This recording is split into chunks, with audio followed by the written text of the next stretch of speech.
citoyens mobilisés. Le combat, ça va se monter. Le mot n'est pas de trop. De trop. De trop.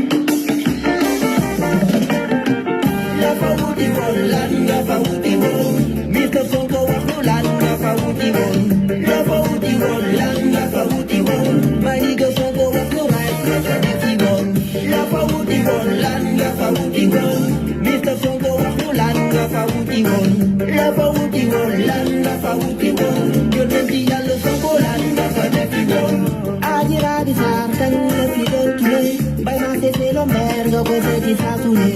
Duñu ay gàggate duñu ay gune. Ak lu fa mënti xew dawal jël fi cuune bu dee ci pet na de rawoon xale bi maa ngi nga wax ñu raaj bu ñu bàyyi ci kumpa gi su fekkee affaire de vie su tas la woon askan bi xam le kan ndax ndox du bàyyi yoon bàyyi sa ñaari yeeg violé tuubul fël jënd sa garde corps ndax fi boote nit nga fël say metti tu ndigg baa du waxi suñu réew mi ku ko bëgg da ngay teg ñu leer nga fa wuti woon lan nga fa wuti woon Mr. Sonko wax ñu lan nga fa wuti woon nga fa wuti woon lan nga fa wuti woon Maniga Sonko wax ñu right nga fa defi woon nga fa wuti woon lan nga fa wuti woon Mr. Sonko wax ñu lan nga fa wuti woon nga fa wuti woon lan nga fa wuti woon yónneen ci Yàlla Sonko lan nga fa defi woon njëkkee woo ko fii te doo ko mujjee boo defee assumer bu ragal yàqule tiro obalek ni dans la Florida waaye daa assumer ka ne kàddu président fii benn nit baatu bu nekk mos na juum ni ko boo defee bawul na wax ji jeex ni tas ko suul defee nit ñu bàyyi saaga yi te jàpp seeni kuul président de ku si ñu bàyyi na dundee bakkan dafa foor dafa yëf yi góor soo teeloon mu ñu ji kon duñ am benn moor violé la jiin seetal la sa der soo dëggul gën na gis seen du ma sa leer la fa wuti woon lan nga fa wuti woon Mr. Sonko wax ñu lan nga fa wuti woon la fa wuti woon lan nga fa wuti woon Maniga Sonko wax ñu right nga fa defi woon la fa wuti woon lan nga fa wuti woon Mr. Sonko wax ñu lan nga fa wuti woon la fa wuti woon lan nga fa wuti woon yónneen ci Yàlla Sonko lan nga fa defi woon yeah man bàyyi ci xel ñi gës Use sa brain man ndax yaa ko moom bro doo xaru kenn bàyyi faal kon xalaatal bu baax balaa ngay kaal sa ji boojo boojo yi c'est pas très clair wote wutul ku maa ni ku nekk ci ndax boo yi génn xeexal la ba deeri cimetière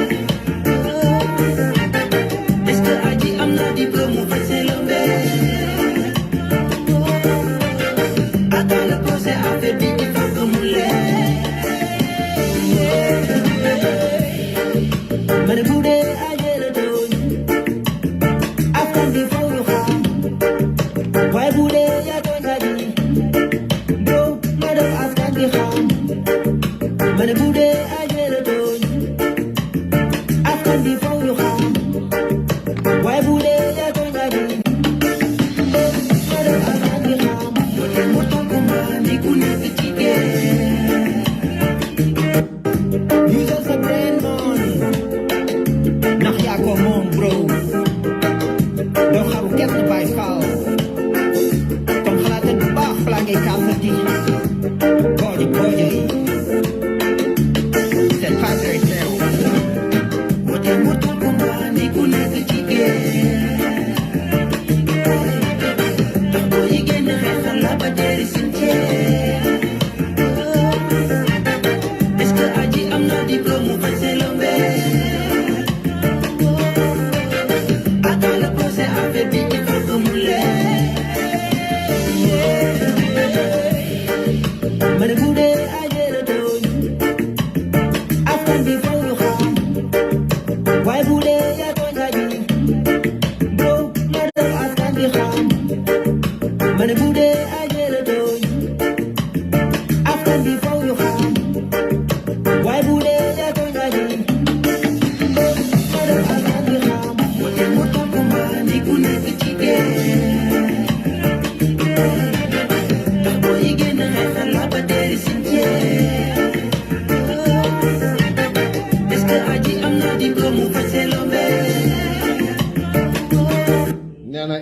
aji am na diplôme faj say lombaire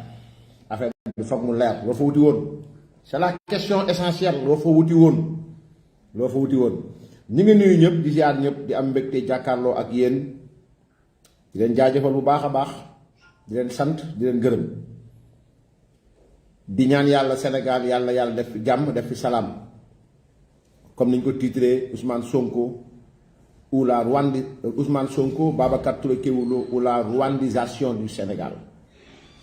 Peut-être que ñi may déglu xam nañu quand je dis rwandisation du Sénégal lan laa ci dégg mu mel ni dañuy sant di gërëm Mati Fall Mati 3 pommes elle a mis 3 pommes ci fi nga xamante ni mooy le jardin de Babacar Touré Kewoulo. C'est-à-dire que audio yi mu teg approche bi et la suite muy Babacar Touré Kewoulo mi génn nee na day weddi mais ci biir weddi bi gën na dugal boppam mu mel ni mbir mi il faut que ñu topp ci live bu Mati Fall parce que li tax moom mu tàmbali ñu bàyyi ba guddi ñu ñëw xam nañ ne buñ paree daañ jéem a riposter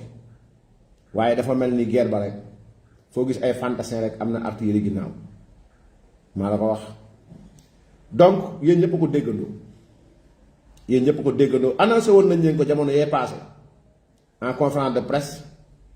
on avait préféré attendre parce que aussi am na yeneen information yoo xam ni xamoon nañ ko on avait préféré attendre la patience dafa am solo ba tey ba démb ñu génne liñ génne teg ko ci ay fen ñun ñu génne liñ génne teg ko ci dëgg ku dégg audio yi Mati Fall wax teg ko kenn du lam-laame ne Babacar Kewoulo la moom ci boppam dëggal na ko ci live am mais fen weesuwul nga taxaw nga ne Adji Sarr nga doon dimbali moo tax nga def approche boobu am na ñu ma ne sax Babacar Touré Kewoulo nee na Adji Sarr moo ko approché ma bëgg cee indi ay leeral balaa may ñëw ci la rwandisation du Sénégal. Babacar Touré Kewoulo ki mu approché au fait Mati Fall wax na leen ko yéen ñëpp xam ngeen ne Babacar Touré Kewoulo travaillait pour Pierre Goudiaby Atepa fa la nekkoon lan moo boolee Babacar Touré Kewoulo mu ñëw jàppale Ousmane Sonko c'est lorsqu'en 2019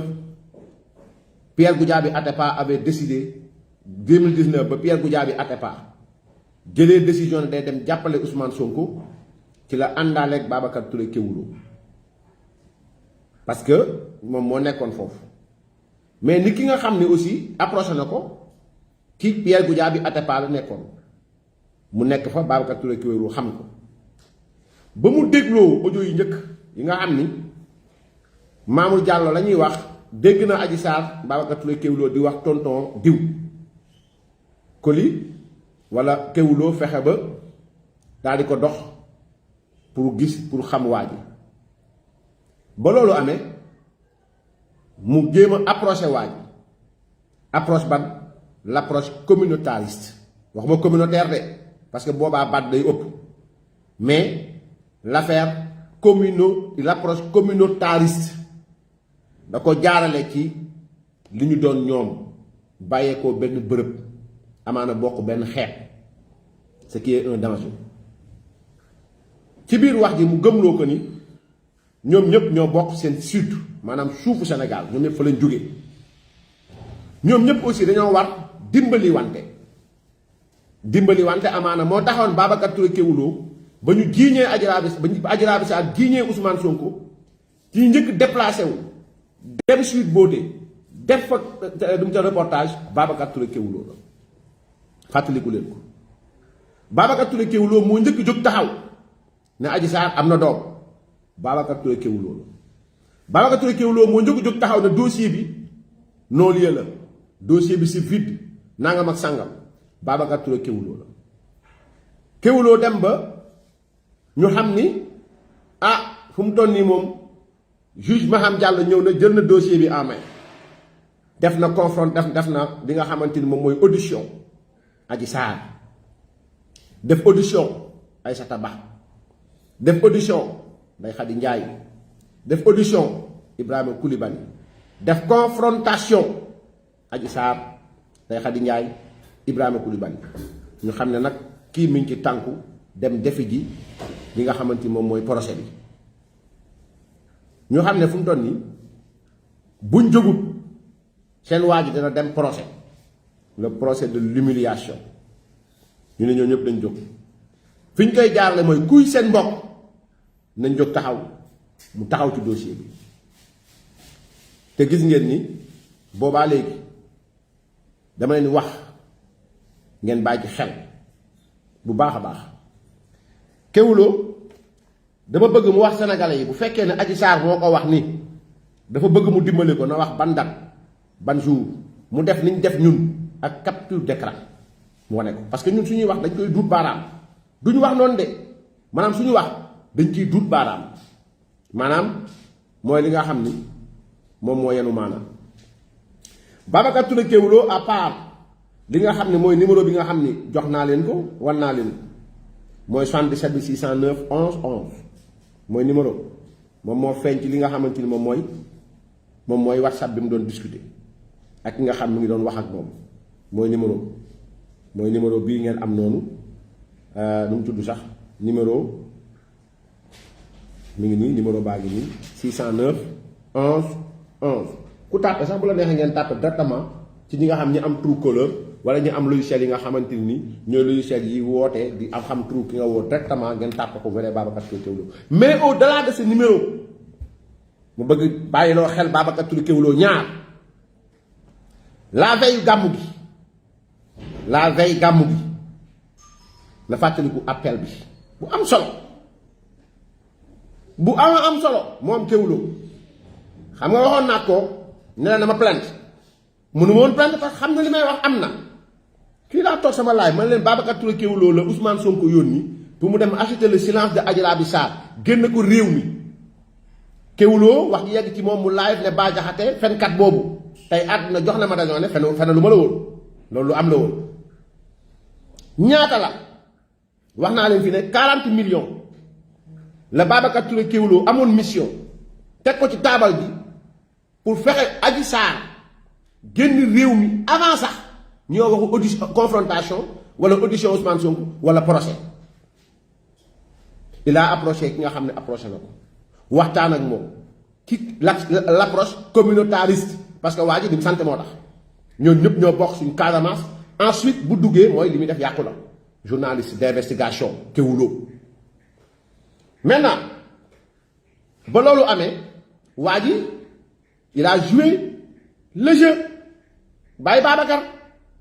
à chaque fois il revient à la charge frère on relance la fille loolu la bind li mu bind ni ngi nii est-ce que tu peux relancer la fille et lui dire franchement tous les collaborateurs du gars lui donnons la garantie de la protéger contre qui tous les garanties maanaam tous les collaborateurs et qui sont les collaborateurs ngeen déglu wax ji mu ne Mali lañu waroon yóbbu Adji Sarr un pays qui est sous tension Mali mi Guy Marius Sagna demoon ak ñoom xurum xaax xaw ma mu war a dem Mali bu jógee Mali ñu yóbbu ko feneen donc lan moo waral donc ñi nga xam ne jàpp nañ ne Adji Sarr day fen téewul preuve amul preuve séqul ak Ousmane Sonko dara lan moo waral ñu war a jël Adji Sarr génn ko réew mi laata procès kon dama bëgg ngeen dalawaat Babacar laaj bi nee na Adji Sarr moo ko approché na génn capture d'écran yi wax ban bis la ak heure bi ñu ko woo en tout cas ñun xam nañ ni le 30 décembre nu mu tudd sax le 30 décembre le octobre mois d'octobre septembre du mois octobre 2022 yëpp mi ngi nii capture d'écran baa ngi nii am na yeneen capture yoo xam ne peut-être Mati Fall na si ñëwaat mais au-delà de ce numéro Sénégal Babacar Touré Kéwoulo ma wax la ni ayo parce que tu as un autre numéro boo xam ni numéro Mali la Mali xaw ma ban dëkk plus 223 Mali la non moom mii bëgg yóbbuwaate Mali Babacar Kéwoulo a un autre numéro ma lañ koy jox plus 223 83 19 03 67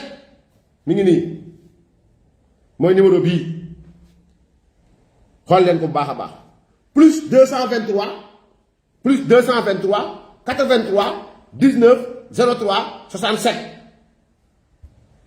numéro Mali bu Babacar Touré Kewoulo la numéro bii ak ay message am 77 609 11 11 ak ay message am kon mënatoo dellu ginnaaw parce que tout simplement tu croyais être très intelligent yow Ousmane Sonko maa ngi lay wax ni la fàttalikul cette discussion dans ces discussions là yi nga am la veille du Gamou benn ñaar mooy fàttalikul ni woo nga sawaay yéen ñaar ngeen di wax pour l'assurer nga dugal Ousmane Sonko ci biir appel bi à 3 billahi wal kitaab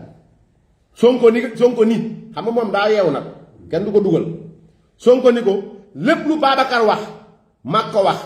mais man mu ne ko awma ab di wax WhatsApp après on se capte sur Telegram donc moom loolu la wax ci biir wax bi loolu la wax ci biir wax bi ku bëgg nag ku ne mën na dem fi nga xamante ni mooy Sonatel ni ko Babacar Baye Mbaye MC waxee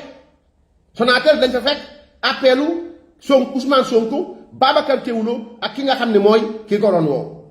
ku dem Sonatel fekk ko fa na procureur de réquisition Sonatel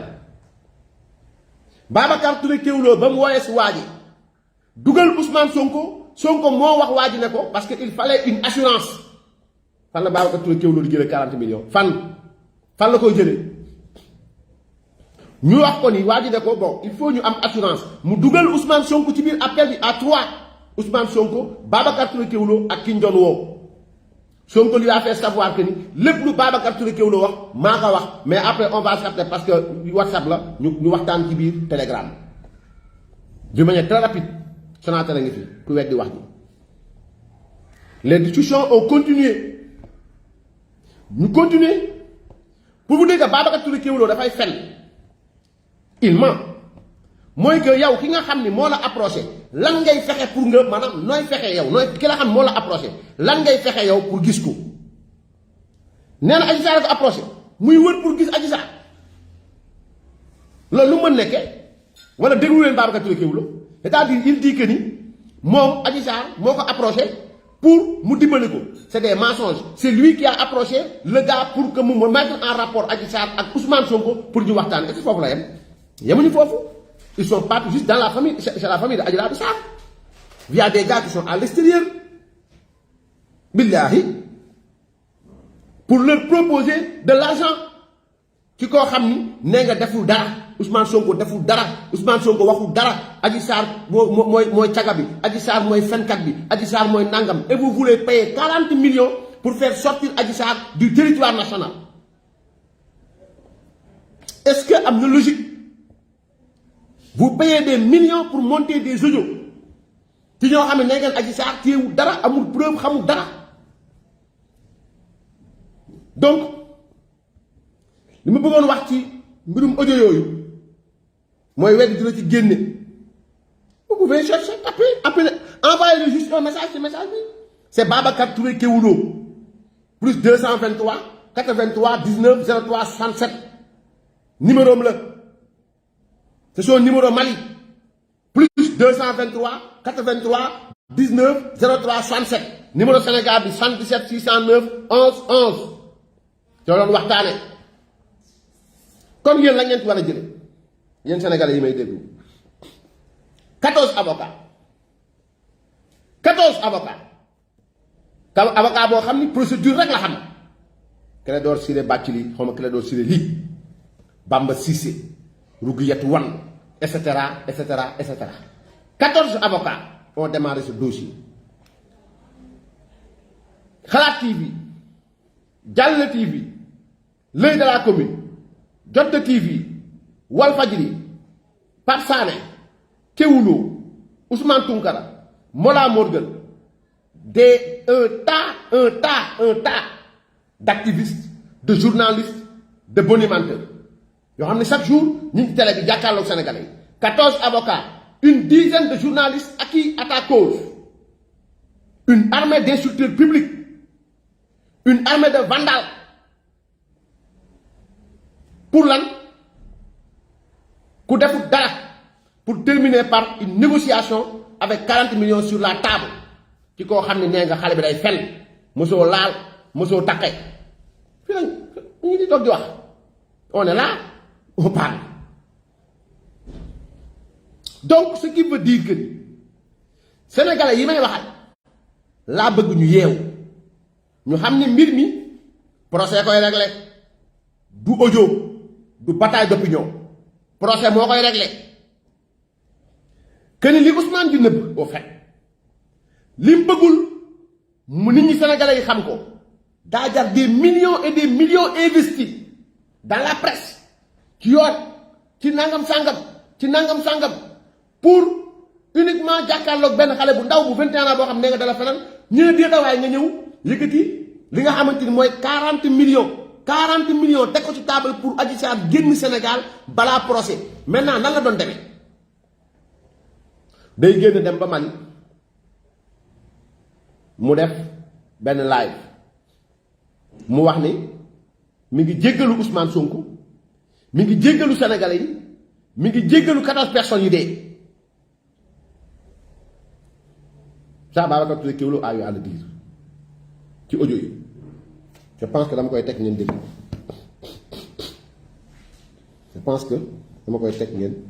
déglu ko.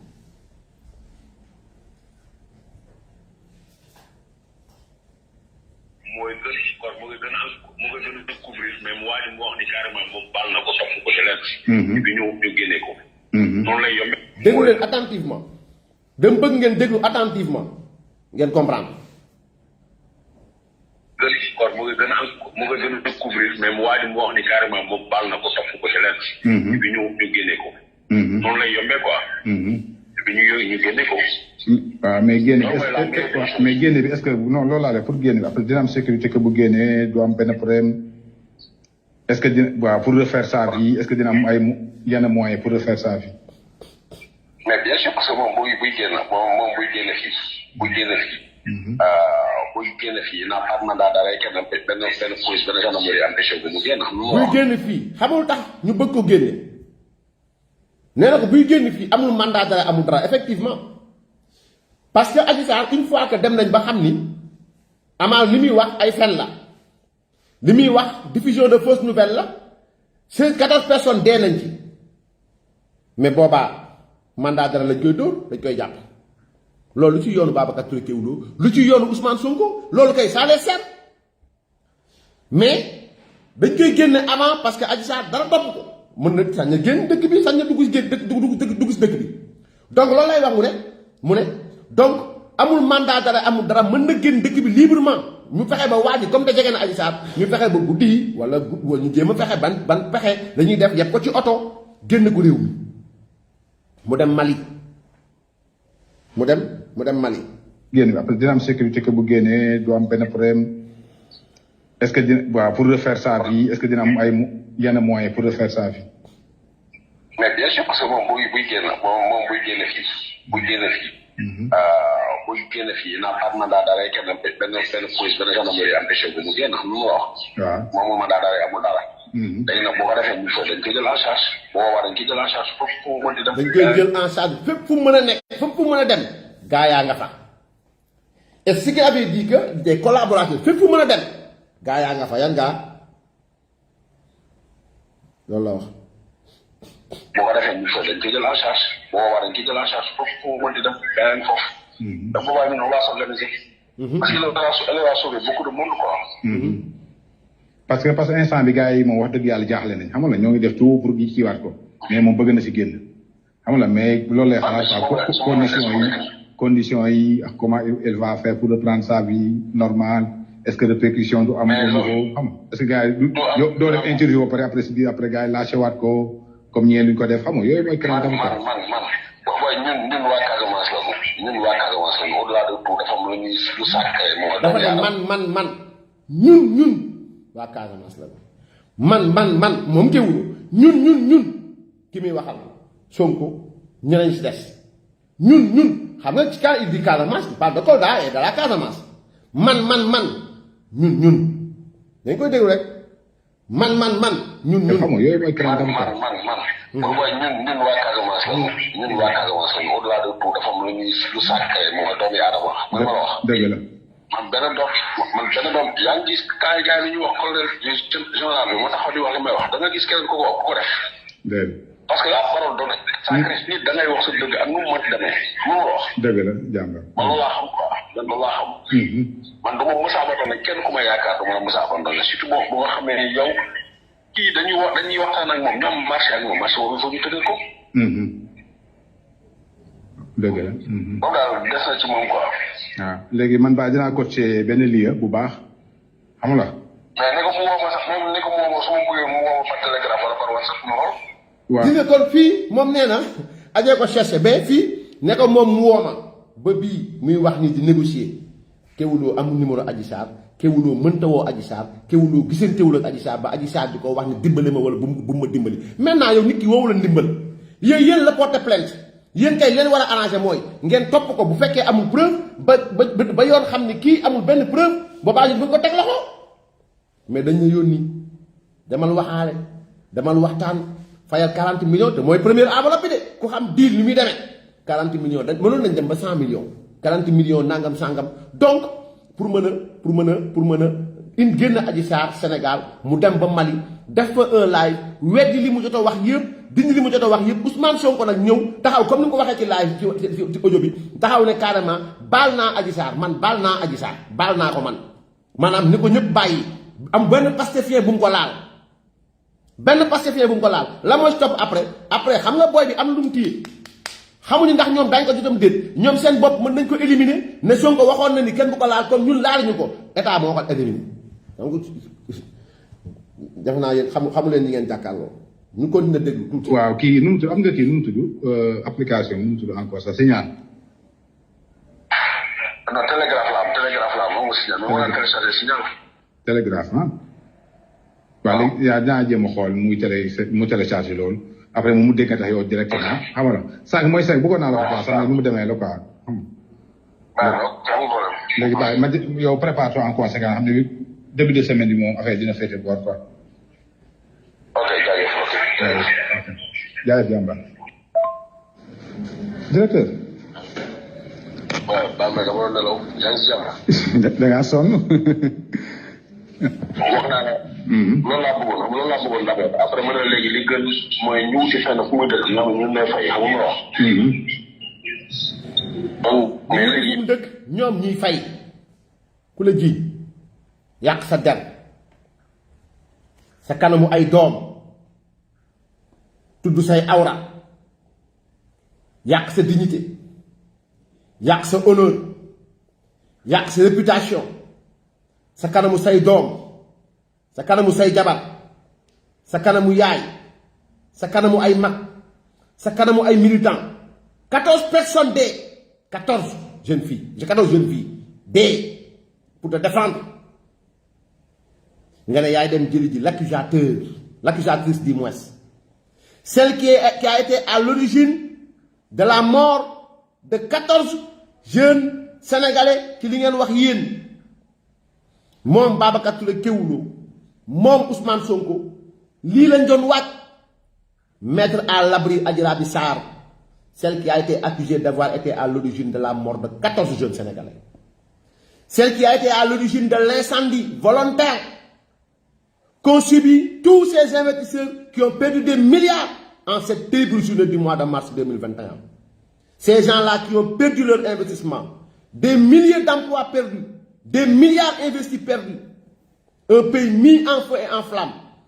armée jàkkaarloog sa population, l'armée qui a quitté la zone engagée pour venir à Dakar. Tout cela pourquoi faire? Pour que Ousmane Sonko négocie avec Adji Sarr pour lui trouver un appartement qu'il payera de sa propre poche, plus 40 millions de francs CFA, la faire sortir du territoire national, la mettre à l'abri de tout danger.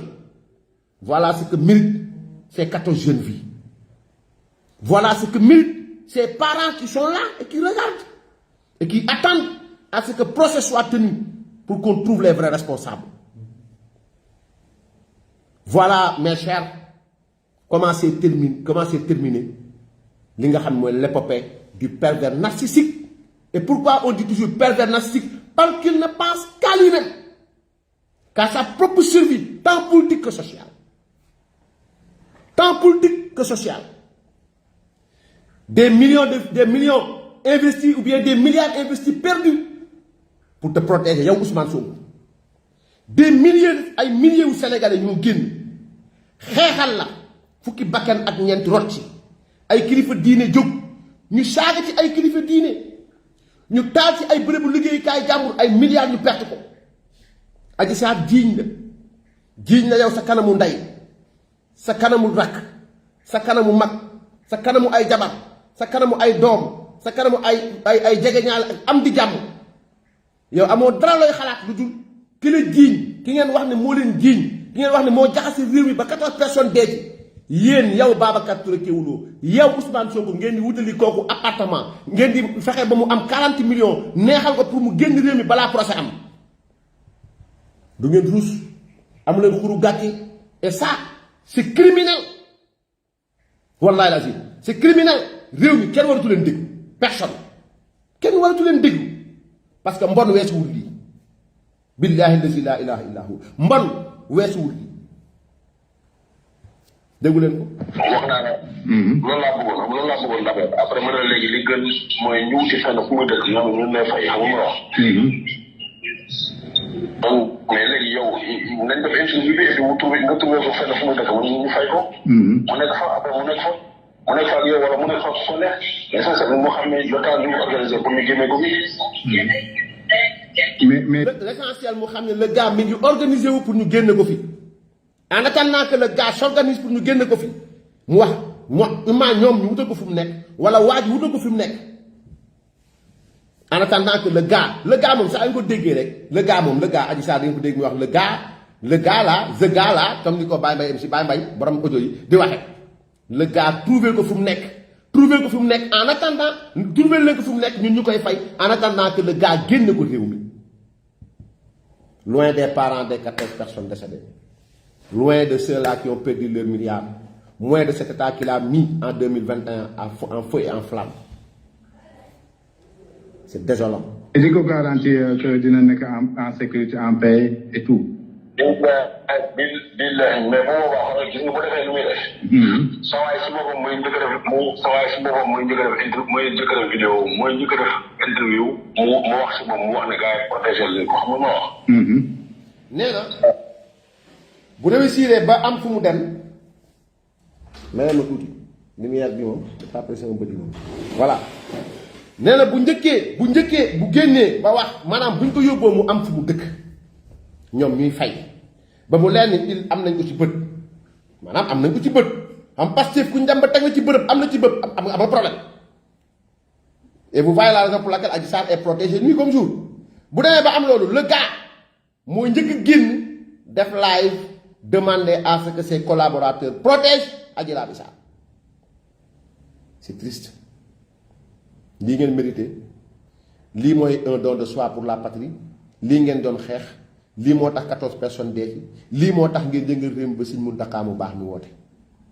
ba Sëñ Babacar Sy Mansour wote li ngeen dugalee kilifa diine yu bari ba ñu génn di wax di jël position li ngeen dugalee oustaz yu bari booba temps yéen a ngi ruumandaat ci suuf di wut 40 millions yi ngeen jox Adji Sarr di wut ngeen ko génnee Sénégal di wut ngeen ko yóbboo Mali mu jógee Mali de vers une destination boo xam ne comme na ngeen defoon ci Kya ba mu génnee prison ngeen yóbbu ko Burkina Faso ñu déglu ko. saa waay moo koy njëkk a wax après nag ñu doog a ko mettre en action suñu en place comme action bu pour génne ko fii. ok bu. saa waay mooy njëkk wax. après ñoom ñooy ñan Babacar Touré Kewoulo journaliste d'investigation neutre qui ne dit que la vérité Babacar Touré Kewoulo journaliste intègre moom moo nekk moment bii may waxee nii ak yéen di liggéey ngir Ousmane Sonko wax moom Babacar Touré Kewoulo mu mettre en action pour génne Adji Sarr Sénégal allahu akbar day na waar loolu la wax déglu leen ko rek. mu wax si moom mu wax ne gars yi protégé leen ko xam nga ma wax. saa waay moo koy njëkk a wax après nag ñun ñu doog a kon ne mettre en place suñu action bu pour génne ko fii. ok maanaam si je comprends bu décidé def interview bi kilifa gi mooy Sonko moom moo koy kii quoi mooy ñu def déclaration. mooy gën kon mu ngi gën a découvrir mais mu waaj mu wax ni carrément moom baal na ko topp ko ci lenn. bi ñu génne ko. noonu lay yombee quoi. bi ñu génne ko. waaw mais génne bi est-ce que non loolu laa def pour génne bi après dina am sécurité que bu génnee du am benn problème est-ce que dina waaw pour refaire ça bi est-ce que dina am ay yenn moyens pour refaire ça bi. mais bien sûr parce que moom buy génn moom buy génne fii buy génne fii naa xam mandat d'arrêt kenn benn police benn gendarmerie empêché bi mu génn xam lu mu wax. waaw moom mandat d'arrêt amul dara. léegi nag boo ko defee ñu dañ ko jël en charge boo war dañ ko jël en charge foofu fu mu mën di dem beneen foofu. da boobaa ñun on va s'organiser parce que elle va sauver beaucoup de monde quoi. parce que instant bi gars yi. on va s'organiser la presse c'est-à-dire ndax la presse la ndax la c'est-à-dire man je me pose la question c'est Babacar Touré Kewoulo qui parle. Est-ce le Babacar Touré Kewoulo journaliste ou bien le Babacar Touré Kewoulo membre et page de Ousmane Sonko?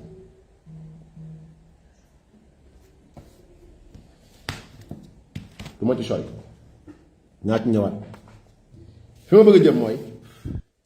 pourquoi avoir choisi ki muy waxal parce que ñoom ñoo bokk fi ñu dëkk nee na wax na comme leer tu es de la Casamance je suis de la Casamance benn ñaareel mooy pourquoi Alfousseyni Gaye a choisi Babacar Touré Kewoulo docteur Alfousseyni Gaye laa wax parce qu'ils sont de Kolda sa mère Seydi bokk ak Mamadou Lamine Diallo qui sont de Sédhiou Ousmane Sonko Birahim Seck Aliou Tine Pape Alé Niang de sa mère Babacar Touré Kewoulo docteur Alfousseyni Gaye capitaine Seydina Omar Touré maître Baldé tous ces gens-là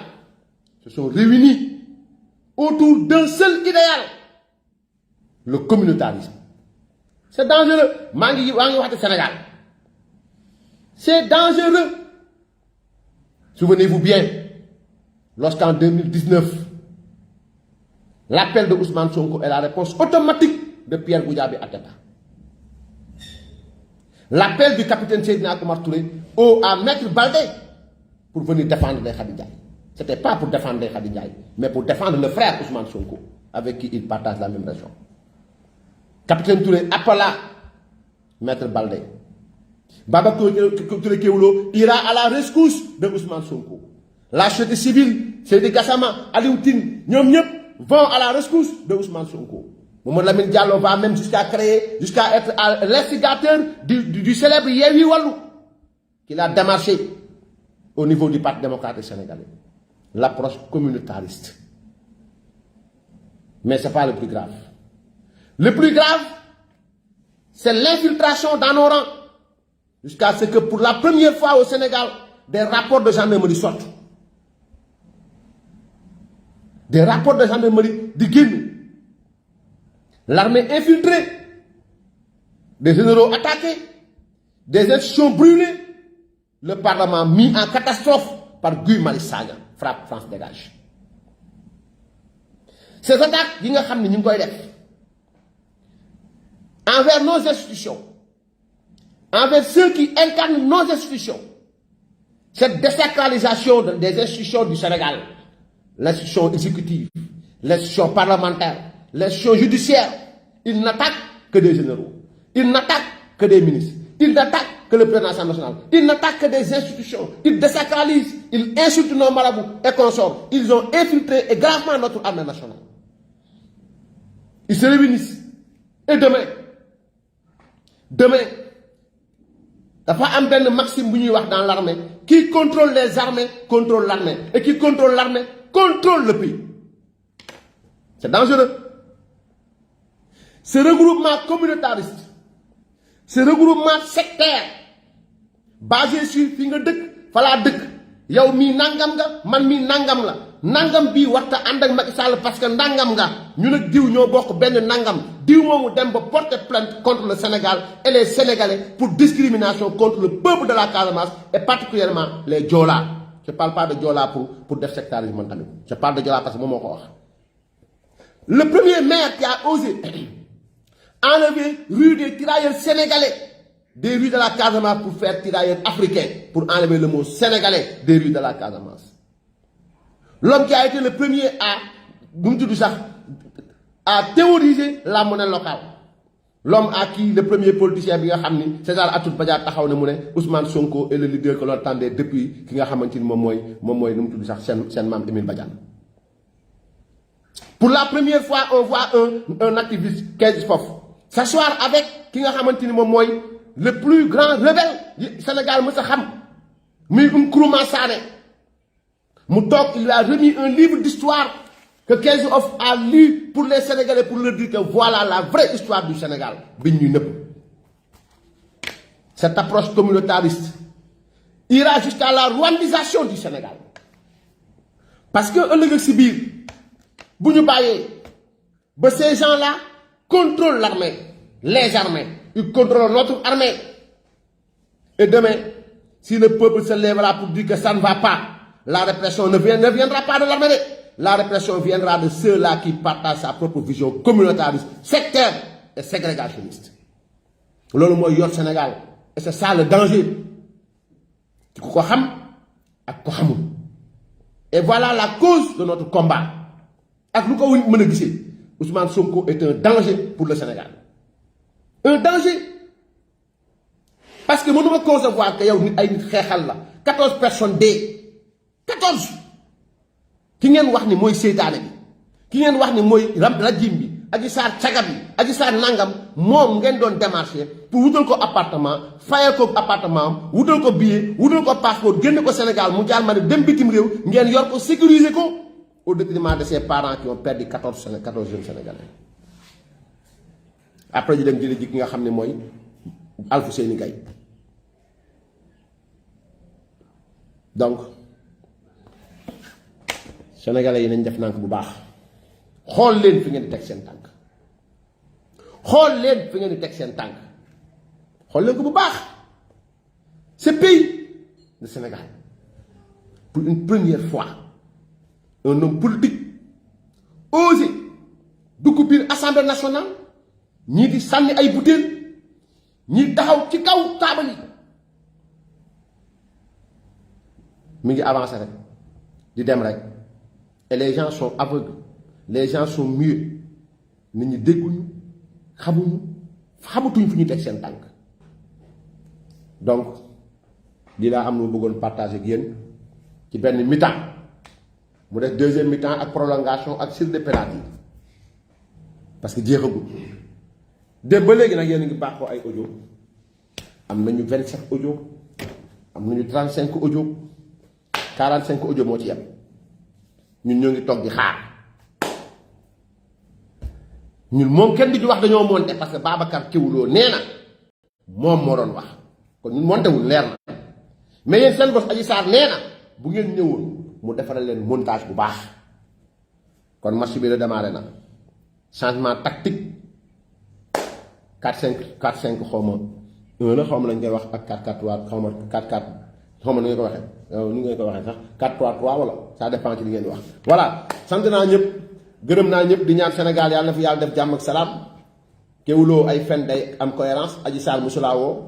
Adji Sarr mosul émettre besoin di waxtaan ak yow ci quoi que ce soit ki nga doon waxal nga bëggoon mu dajal ak Adji Sarr moo tax nga doon rey sa bopp pour dem toog ak moom bon maintenant tout cela est consigné et bien gardé donc incha allahu taala moom ñu ngi leen déglu rek incha allah donc bu ngeen amee yeneen armes yu ngeen di sànniwaat leen rek. mais dama jàpp ne nu mu tudd sax comment dirais-je saaw ab saaw mën na sànni ay fitam de mais bu jeexee médd la teg ci grillage saaf lekk yéen Pastef ay saaw yéen vous avez fini de lancer tous vos pics maanaam yi ngeen am yëpp di ko sànni ngeen ko ba pare ñun na dañuy jël saaw yi jox ko suñu jigéen ñi activistes yu jigéen ñoom Mati Fall ak ñoon ñuy ràbb defar seen bopp ndawal gi nag moom incha allahu taala dañ ko teg wut ab dënd gu baax xam nga ñu lay naar lanu duñ ko bannaa ba de déedéet duñ ko taajin duñ ko xalwa dañ koy teg lakk bam normal sàqami sant nañ ñëpp gërëm nañ ñëpp wasalaamu aleykum wa rahmatullahi taala wa barakaatuhu ma bàyyi leen nag bi yoon man foog ma tagal leen tàgg bi loo fa wuti woon ak luñ mën a wax mooy question bi loo fa wuti woon ba mbir ma mujjee nii parce que yaa fa dem loo fa wuti woon voilà man yaakaaroon naa ne Ousmane Sonko rek moom moo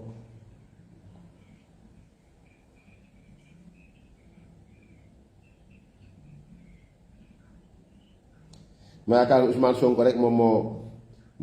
moo kii nu mu tudd sax Omar Pène rek moo wayoon loo fa wuti woon bañ def la nii ndax te yow Sonko it loo fa wuti woon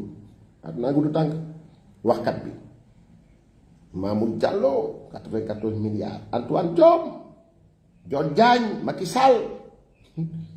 ndaxate yow.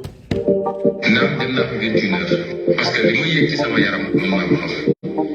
jamono ji jamono xeex la mu jaral sa bakkan la soyez mobilisés le combat s'annonce mortel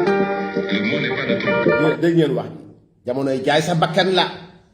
mobilisez-vous le combat na maanaam jamonoy jaay sa bakkan la xale yi génn jaay sa bakkan nga dem ci suuf négocier pour génn Adji Sarr Sénégal yaa bon. nit ku bon ki bokk bon xaar ba bon ñëw nga ànd oto ak bon wàcc maanaam ci ay oto bon ànd ak bon ngeen dem dëkk ji mbonaan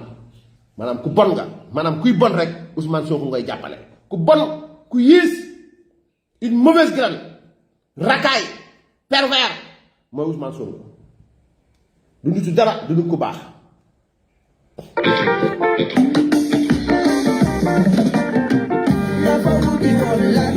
Mr. Sonko wax nu lan nga fa wuti woon la fa wuti woon lan nga fa wuti woon Malick Sonko wax nu right nga fa defi woon la fa wuti woon lan nga fa wuti woon Mr. Sonko wax nu lan nga fa wuti woon la fa wuti woon lan nga fa wuti woon jotee ci Yàlla Sonko lan nga fa defi woon Adji Sarr kañ nga fi doon ture bay ma fefe lombeer nga koy seeti saa su ne duñu ay gàggate duñu ay gune ak lu fa mënti xew dawal dañu fi cuune bu dee di pet na de round xale bi maa ngi de wax nu right bu ñu bàyyi ci kumpa ji su fekkee affaire de vie su tas la woon askan bi xam yaay kan ndax wax du bàyyi yoon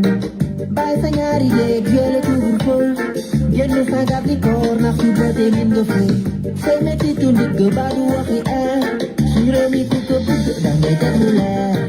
la fa wuti woon lan nga fa wuti woon Mr. Sonko wax nu lan nga fa wuti woon la fa wuti woon lan nga fa wuti woon Malick Sonko wax nu right nga fa defi woon la fa wuti woon lan nga fa wuti woon Mr. Sonko wax nu lan nga fa wuti woon la fa wuti woon lan nga fa wuti woon jotee ci Yàlla Sonko lan nga fa defi woon jëkkee woo ko fii te doo ko mujjee